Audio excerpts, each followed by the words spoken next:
Okay. Good evening, everybody. We're getting started. Thank you for staying late enough to hear my talk. I'm really excited to tell you about it. This is the first time I've ever talked to anyone like this, so I'm a little scared. But we're all nice people. Thanks. Or we pretend to be. Good. You can swear at me if I'm doing a not good job, okay? Nick will. Good. Okay, so disclaimer, before I start, I want to say Snap.svg, has anyone heard of it yet? Yeah? It's a pretty new technology from Adobe about, it's just a library to drive SVG animation, which recently I had to do for SpaceMonkey.com.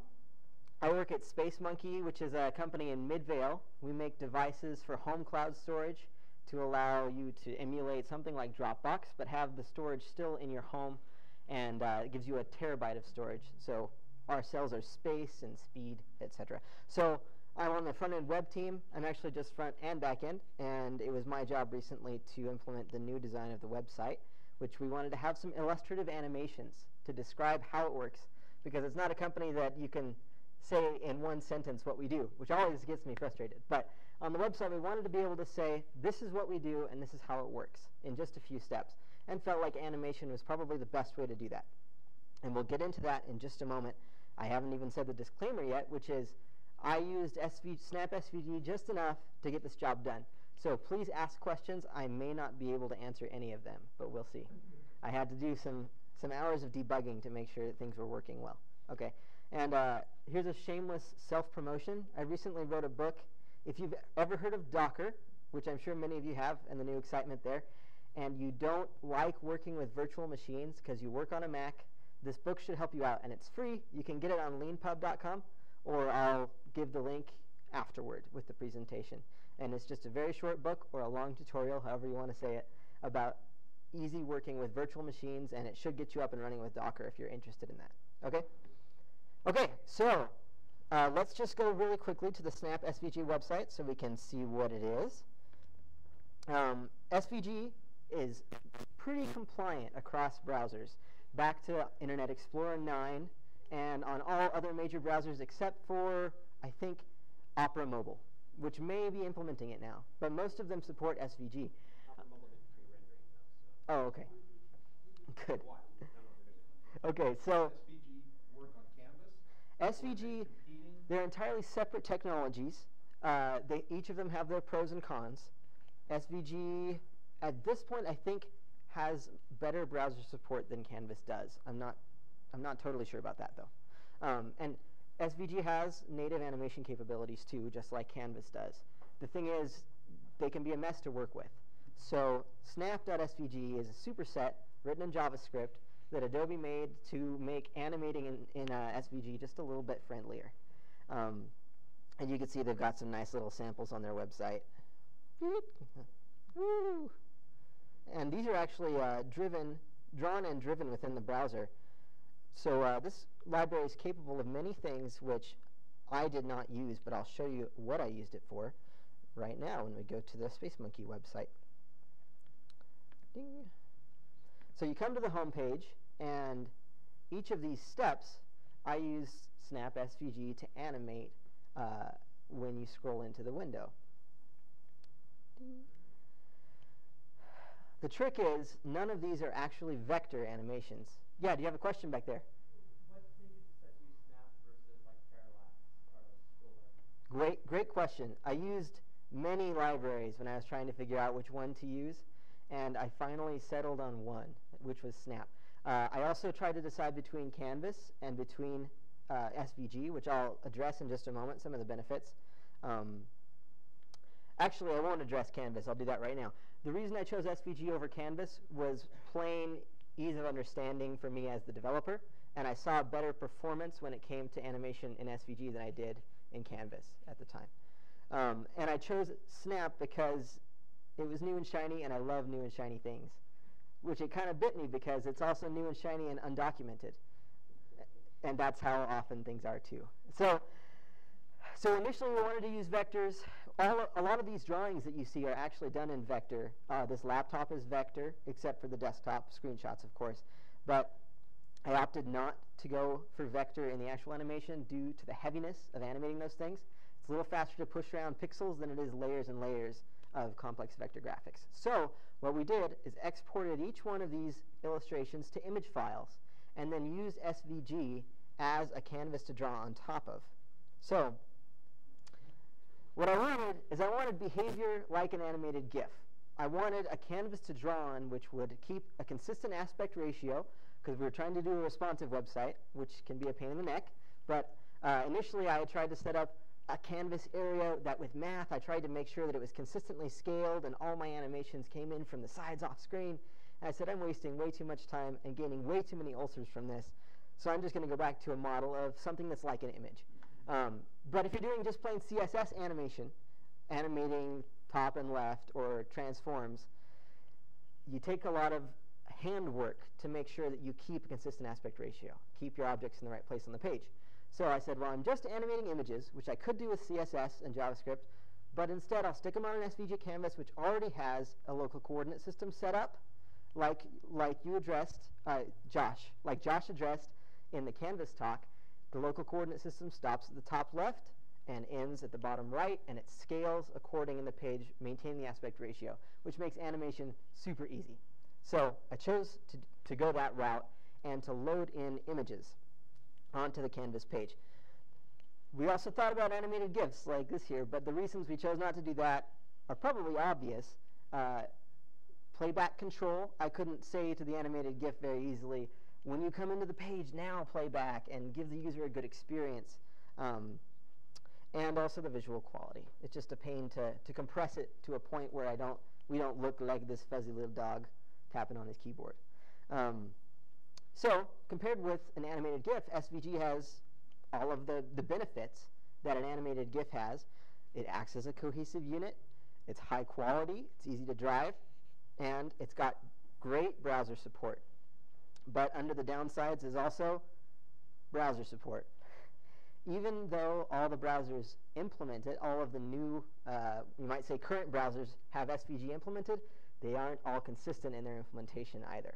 So look out for that. Gotcha. If you're animating an SVG, sometimes the SVGs behave inconsistently depending upon the browser, i.e., in other words, just in Internet Explorer. It behaves differently than all the other browsers. So let's get into some code. We already saw the animations, and I want to go through the way we did some of these animations. So the HTML is pretty simple. I just have a section for each one of the animations. We'll make this big. Forgot. There we go. We have a section for each one of the animations, and we use Angular on this website. And so we also have a route, or a module, so that when a section comes into view, Angular triggers the animation on that object. And so it was very simple to set up just the markup for each animation. It's just an SVG tag with some identifiers for my scripting here. Let's go over to the JavaScript now. And I do apologize to those of you who hate CoffeeScript, but that is what I was using. I accept your apology. Thank you. We humor your inability to understand code. Very good, very good, thank you. Actually, it's my crutch of Python syntax that's causing me this issue, okay? So I'm still trying to get into the JavaScript syntax. So something I love about JavaScript is how close it is to a functional language and how you can do things without dipping into the mess of object-oriented programming when it's unnecessary. So what we do here is we do have a class, which is a CoffeeScript thing that emulates it with JavaScript objects. And in this class, we're representing an animation where we use snap here. Snap.select takes an ID in just like a jQuery selector, and it wraps it into a snap object, which then gives you some controls. Gives you the ability to animate, to tween, to check whether an animation is running, to add new things to the canvas, to draw on it. And one of the features that Snap touts over other libraries is that you can load in SVG files and image files from another URL. You can make a request to load that into the canvas instead of having to draw it all on. Like if any of you have used Raphael.js, you have to draw onto the canvas there instead of being able to say, just bring in this SVG file that I have outside. So that's one of the features that Snap touted, which we used to bring in all of the images to animate. So here, I create a new slide, and that's the selector, which we have down below. It's just the section here with the SVG in it. Bring in that, set it up with Snap, and then I also want to define a function that means play, a function that means reset the animation, and I want to define all of the objects that are animatable within the slide. And I added some convenience functions here, so we can add an image, which we just feed in the path. The image is brought in. It's I'll touch on this in a second. It's processed a little bit, and then it's added as an asset onto the slide to be able to be animated. And then we have controls to be able to stop the animation when it goes off screen for optimization, and also for the ability to reset the animation when it goes off screen, and to tell if it's animating, because we don't want to trigger the animation while it's already running, because that created some bugs too. So here's one example of a slide being animated. We set the tween length, we make a new slide and pass in, the DOM element that's associated with. We add a couple images in from disk. Now, here's where it gets a little funky, and here are the parts that aren't documented that took a little bit of experimenting to figure out. If I don't pass in the original X and Y coordinates and dimensions of this image, it assumes them for me, which may work and it may not work, depending upon which browser you're in and what the context is. So just from very upfront, it's safest to set your default values where your object is going to be at the initial part and what the size is. Then we here we create some functions. So, I'm sorry, let me go through here quickly. Anims is an array that I have at the beginning, one for each slide. And I use some CoffeeScript magic here to say, run the function immediately and take the return value and push it onto the array. So I have one function that composes the animations for the slide, defines the functions to play and reset, adds them to the object, and returns the object. So at the end, I end up with a list of objects that have a reference to the snap controller, to the play function, the reset function, and allow me to, well, the add image is unimportant because that's just for the build process, okay? So here I say slide.reset, take all of my actors or all of my animatables and put them back to their start positions. Yeah?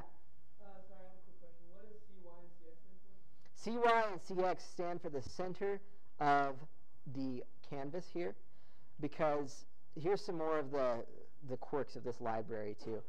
It's mentioned that when you scale an object, it happens around the center of the object, but the math gets a little funky when you're trying to move the object to a certain place and match it with another object. So since all of the objects are represented around their center, if you want them to match up, like if you're designing an animation in Illustrator, often the default transition point is at the top left.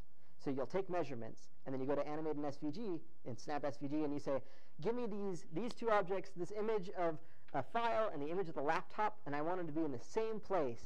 And so you put them at the same coordinates, but it puts their centers together. And maybe you wanted their top left corner to be together. So that's just some measurements that represent there. I was measuring the center of the canvas so that I could scale down to that. Then, okay, let's go over really quickly the syntax to create an animation.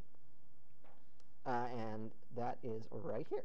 So this is an object that is represented by Snap. It's an image object, which is wrapped. And it has the function on it, animate, which Snap provides. And to animate, we pass a dictionary. I'm sorry if you're not familiar with the CoffeeScript syntax. This is a dictionary when it's returned one line and indented with the key of transform. And then I'm going to pull in. This is the original. I should have thought about this before I started. This is the transform of the image object at its original scale with its center of X and Y. So I'm saying animate it up to its full scale. So you see right here at the beginning, when I do the reset or when I initialize it, I set the laptop to be 0.2 of its original size. That's right.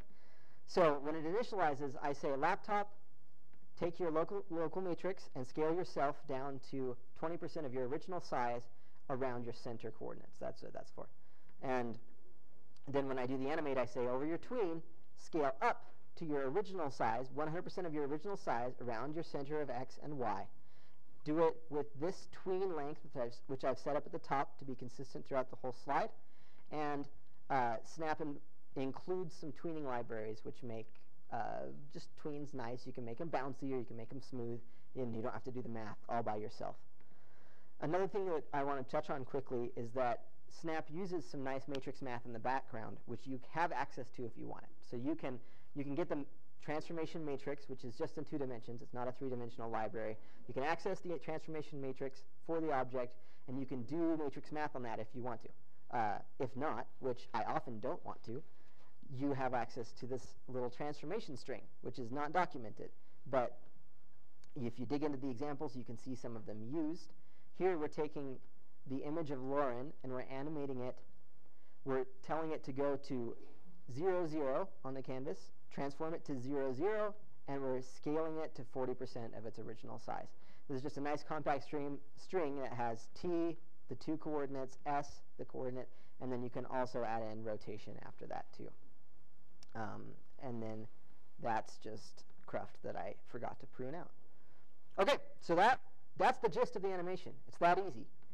The only other things which I want to mention here are using images on websites in SVG for people who are using Retina laptops or high DPI monitors. And it's really sad to use low DPI images because it makes us look poor and makes them not want to buy our product. So there's a little function here called Retinitis Path, and part of the advantage of loading images in at runtime to an SVG canvas is then I can examine the path and see if I'm running, right here, see if I'm running on a Retina screen, window.device pixel ratio is greater than 1, and I can augment that path to search for the image that's twice as large at 2x and load that in. And then I get a nice Retina image, and we're good to go. Fiend, that's the end. Thanks. Yeah, questions? I'm kind of curious. Would you like copy the code and put in the copy script? The website has a compiler for JavaScript. Oh yeah. You want to see what the code looks like when it's in JavaScript? It compiles to JavaScript right on the website. Sure. You can actually, if you want to, too, just go to SpaceMonkey.com and look at the source code, because I haven't minified or concatenated anything yet. So it's all just in there as JavaScript. I'm on it. I'm on it. I taught you how. You did. I should have done it in the last 5 minutes. That is a great question. It has worked. I believe you don't need to worry about it that much because only newer devices will matter. And only newer devices are also high DPI too. And if someone's using like a high DPI laptop that's 6 years old because it was one of the first ones, I'm not that concerned about getting them to buy the product. The browsers, I mean, last 2 of the moderns are doing a really good job because it's coming up in the next spec to be able to just load those as alts using image tag instead of having to do things like this. So they're pushing that pretty heavily, and they're doing a good job of trying to keep it on top of it with the OS vendors and the hardware. Yeah, let's see if I can. Here, I'll pull this off for you. While I'm doing this, any other questions? So, I'm always curious about CoffeeScript. In fact, I was just looking at it today, and I still was looking for the big, what's going to grab me? And Yeah. you said the key is Python. So, you know Python. I don't. I'll get to it someday. It's on the stack. How close is CoffeeScript to Python? I mean, is it JavaScript Pythonized? Is it totally obvious the guy who wrote it is a Python? Not at all. No. Not at all. Just aspects of it. Yeah, so you still have to pull up the CoffeeScript manual and look up the CoffeeScript way of doing it. But it introduces some niceties like classes. It introduces things like being, I know, I'm sorry. No, I'll give you my range about it. But the other things that are nice are just real simple iteration syntax, comprehensions, list comprehensions. And those things Python guys typically understand a little better than the native JavaScript way of doing it. So I can just say, in the moment when I'm typing, instead of going, oh, get out my JavaScript book, how do I do this? I can say just for I in blah, do. Be Yeah. careful with copy if you ever plan on taking advantage of ECMA 6 features, or actually a lot of ECMA 5 features, because the guy has said flat out he doesn't plan on updating it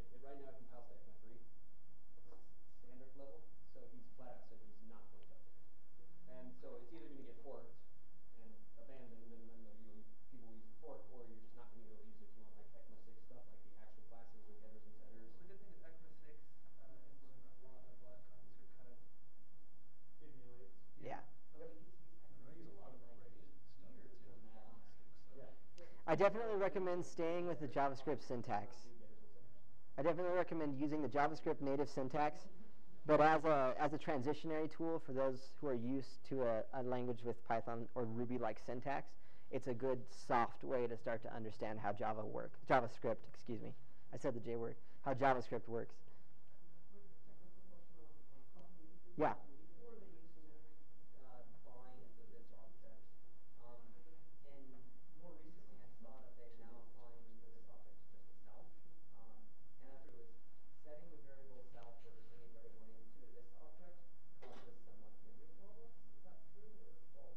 I don't know enough about JavaScript to know the answer to that question. Because when you assign a variable to this object, that gets like permanently stuck in that scope, and then garbage collector won't actually read it. Is that yeah, it's CoffeeScript can lead to zombie references, which is why it's especially bad when you write backbone and things like that in CoffeeScript, because then it hides even more of the zombie issues. But inherently, it's not doing anything really dirty. It's masking the scope for you, though, so it leads to making stupid decisions like sticking things on a scope that you're going to later not care about, and so you can't tear it down. Because JavaScript's GC is generational and relationally driven, so it's got the weak generation and the strong generation, or the young and the old. But then it's also about references, right? So if something will look at GC when there's no longer any references to it, CoffeeScript leads you to not understanding the scope, so you end up sticking things on scopes that don't go away. So always a reference maintained to it, and therefore it never gets orphaned and therefore GC. But it's more the fact that it hides the scoping from you, and you don't get to make as many decisions about scoping as consciously. So there's nothing inherently bad about assigning a variable to this object. By this, do you mean the window global, or do you mean the closure that you're in that closure? Because if you're in a closure, and that closure is not going to get assigned to something on the window object, or to the child of something on the window object, then as soon as it's out of scope, it's going to get GC eventually, right? So it's all about Remember the thing about the bad arrow in CoffeeScript? That could lead to that problem. But no, inherently putting things onto an object is what you have to do, right? You don't want to put it on a window object, but you also don't want to put it on a closure that's higher than it needs to be, right? After you look at CoffeeScript generated JavaScript, and use that as something of a model for your JavaScript. Its prototypal model is the closest to the one that makes sense, and it's the one that will require least relearning when you go to Eclipse 6. So if you're using its class structure or its generated prototypal structure, it'll be the most similar to the Eclipse 6 generated ones. Josh? What was the animation that you ended up doing? I don't know if it was easy to Oh, to see it on the page? Yeah, I didn't know. Yeah, here it comes. Don't worry, I'm redoing it too, because it's mildly lame right now. Oh, cool. They're just little animations, but Do you still work on my mobile phone and Ready Reset? Is that yeah, so, oh yeah, I forgot to address that. Thank you for bringing that up. So, even though these SVG files were supported on Internet Explorer and on mobile, the performance, it was not performant on mobile. So I decided to just, when you crunch down to mobile size browser, look, I can do it right here. Yeah, we just static, we just load in static images, which of course, there we go.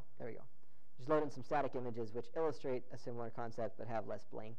And we also do this on all Internet Explorer browsers currently, because even on IE 10 and 11, when they load up the animations, for some reason, they snap to the top left corner and come out from there in the middle of their transitions. And I didn't have time to debug it, and I didn't care that much, and so I said, yeah, sorry, you guys are just getting images. And that's how that went. So if you're going to use Snap, that's right. That's right. I'm currently in the middle of making a separate web page for people who run IE8 so that we don't lose their money. But we're losing the money on me making that web page. So. They're going to deprecate it here in a year, but hopefully in a year those last. So IE8 only has 5% market share. Yeah. 4% of which is China and corporate. Yeah. So 1% of the people are still using IE8 in the world. So the stats on our website, 3% of our traffic are IE8 users, and we don't want them. It's not saying that their only computer is IE8. We don't support IE8 for our web client. we don't support anything below 10 for our web client, but we still want them to be able to buy the product. Have you run funnel metrics to see if any of those people are actually getting into the, No. right off the front page? Because I get a lot of IE8 that are literally just crawlers and bots. Oh, that's a good question. So Maybe if you should check their that. funnel, their usage, especially if you do any sort of like mouse tracking, Yeah. you realize they don't actually move their mouse, Oh, which is the biggest sign of it's bot. that is a great idea. Yeah, Yep. it's a scripted thing that is just like emulating clicks on certain elements. So if you have, if you're doing this for money, I'd recommend Kissmetrics instead of Google Analytics. Okay. Because Kissmetrics funnels kick ass, and they also allow you to do things like, did that guy ever move his mouse? That sounds awesome. Yeah. If you're making money, you Yeah. want to run some funnel metrics on this sucker. Yeah. Because you might realize it's not worth your time making a separate site, especially maintaining a separate code base. Right. Yeah. But you are right. I mean, I deal with a lot of corporations like Merck Drug. They're huge. IE8. And it's going to be IE8 this year and next year. And Oh. they're going to think about standardizing some. I feel like chain myself to the water cooler to get healthy homes to go down to Well, I mean, they feed you drugs and make you compliant there. So, But I mean, someday they'll get away from IE and go to a browser. Yeah. But Chrome Frame is going to be around. Chrome is officially deprecating support for it, so new people won't be able to install it. But you can also put in a meta tag that will kind of like prompt them to install Chrome Frame. So It's a good idea. they're not going to deprecate it for another year, so you can still ride the Chrome Frame. Okay. I think that's it. Awesome. Thank you, everyone, once again. Thank you very much.